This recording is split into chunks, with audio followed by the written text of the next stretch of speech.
حضرت برا بن مالک نا 12 سال کی عمر ہے، 12 سال نبی پاک گلی سے گزر رہے تھے تو دوڑ کے آ گئے، آ کے نا حضور سے چمٹ گئے، عرض کرنے لگے حضور کوئی حکم بتائیں، میرا دل کرتا ہے آپ کی بات مانوں، کوئی حکم حضور۔ مجمع الزوائد میں حدیث، اس ایک حدیث کے لیے نا میں کو 5000 روپے کی پوری کتاب، پوری 10 جلدیں خرید کے لایا تھا، ایک حدیث کے لیے۔ پیاری بڑی ہے، شاندار بڑی ہے، اور میرا دل کیا، میں نے کہا جس کتاب میں ہے نا ساری کتاب ہی منگا لو۔ کچھ چیزیں بڑی انسان کو انوکھی لگتی ہے نا۔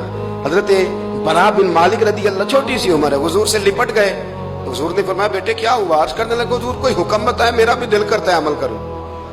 تو حضور نا چھوٹے چھوٹے کام بتاتے ہیں، دکان سے، یہ بچوں کو یہی بتانا ہوتا ہے نا، دکان سے لے آ، یہ کر دے، فلاں کو بلا لے، لیکن حضور ان کی غیر موجودگی میں ان کا ذکر بڑا کرتے۔ ایک دن کچھ لوگ کہنے لگے حضور بڑا ذکر کرتے ہیں پر وہ کرتا تو چھوٹے موٹے کام ہے بچہ۔ تو نبی پاک نے ایک دن ارادہ کیا کہ ان کو تجربہ نہ کرائیں کہ وہ پیار کتنا کرتا ہے۔ رسول کریم فرمانے لگے میں جو کہوں گا کرو گے؟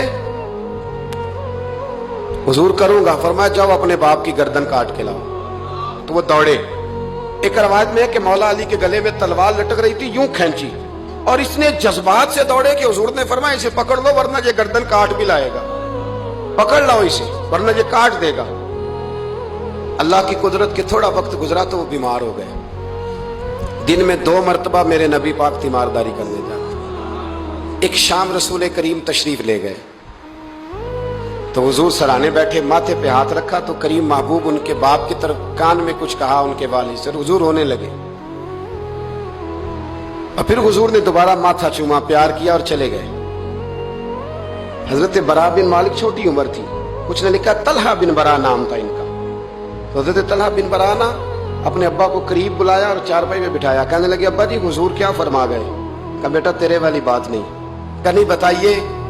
کہا نبی کریم علیہ السلام نے فرمایا کہ شام کو نا میرے طلحہ کا انتقال ہو جائے گا، اور جب اس کی روح پرواز کر جائے تو مجھے خبر کرنا، میں آ کے جنازہ پڑھاؤں۔ ٹھنڈ بڑی تھی مدینے میں، ٹھنڈ بڑی تھی۔ حضرت طلحہ نے نا اپنے باپ کا ہاتھ پکڑا اور اپنے سینے پہ رکھا، کہنے لگے ابا حضور تو جو فرما گئے پر میری وصیت یاد رکھنا، نبی پاک کے دین کا قانون یہ ہے کہ جب کوئی انتقال کر جائے تو جلدی دفن کرو، اس طرح کرنا رات کا وقت ہوگا، جب میرا انتقال ہوگا تو فوراً غسل دے کے نا دفن کر دینا، نبی پاک کو خبر نہ کرنا، نہ بتانا۔ عمر دیکھو اور بات دیکھو۔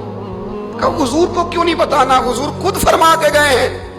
تو کہنے لگے رات کا وقت ہوگا تو جن گلیوں سے حضور نے گزر کے آنا ہے نا وہ یہودیوں کے محلے ہیں، ایسا نہ ہو کہ میرے جنازے کی وجہ سے کوئی یہودی میرے نبی کو تکلیف دے دے، میرے جنازے کی وجہ سے، جنازے کی وجہ۔ یہاں کہتے ہیں حضرت صاحب مجھے بڑا پیار ہے آپ سے پر میرے گھر ضرور پہنچے، جیسے مرے یا جیے وہاں شام کو آپ کو پہنچنا پڑے گا۔ میرے رسول کریم علیہ السلام کے غلاموں نے دیکھو انداز محبت کیا بیان فرمایا، کہا نبی پاک کو تکلیف نہ ہو میری وجہ سے، میرا جنازہ خود ہی پڑھ کے مجھے دفن کر دینا۔ ان کا انتقال ہو گیا، رات کو دفن کر دیا، صبح حضور تشریف لائے، وہ محبوب جنہیں اللہ نے غیب کے خزانوں کی کنجیاں عطا فرمائی۔